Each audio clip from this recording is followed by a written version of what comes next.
गटातून आज रेखाताई टिंगरे यांचा आदरणीय या देशाचे ज्येष्ठ नेते शरदचंद्र पवार साहेबांचे हस्ते राष्ट्रवादी काँग्रेस पक्षामध्ये प्रवेश झालेला आहे आणि या ठिकाणी निश्चितपणाने मोठं मताधिक्य त्या निमित्तानं मला काही त्या ठिकाणी मिळवून देतील।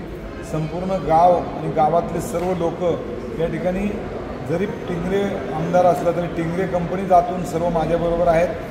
ते बोलून दाखवत नाही, त्याचं कारण आहे यांचा मोठा दबाव दादागिरी त्या परिसरात चालू आहे आणि दादागिरीमुळेच त्या ठिकाणी लोक घाबरत आहेत आणि खऱ्या अर्थानं जर पाहिलं तर तो निकाल लागल्यानंतर आपल्याला दिसतं सगळ्यांना की मोठं मताधिक्य या ठिकाणी माझ्यासारख्या कार्यकर्त्यांनी पवार साहेबांना नोटीस पाठवण्याची त्यांची लायकी नाही आहे। त्यांनी नोटीस पाठवली ते त्यांना लायकी नागरिक दाखवतील, कारण या ज्येष्ठ नेत्याला आज देशाचे पंतप्रधानसुद्धा मनात म्हणतात की नको, त्यांनी ईडीची नोटीस पाठवली ती माघार घेतली त्यांनी आणि म्हणून या ठिकाणी या ज्येष्ठ नेत्याला जर एखादा चिल्लर कार्यकर्ता जर एखादा चिल्लर आमदार जर नोटीस देत असेल तर ते योग्य नाही आहे। निश्चितपणे त्यांची जागा त्यांना दाखवली जाईल।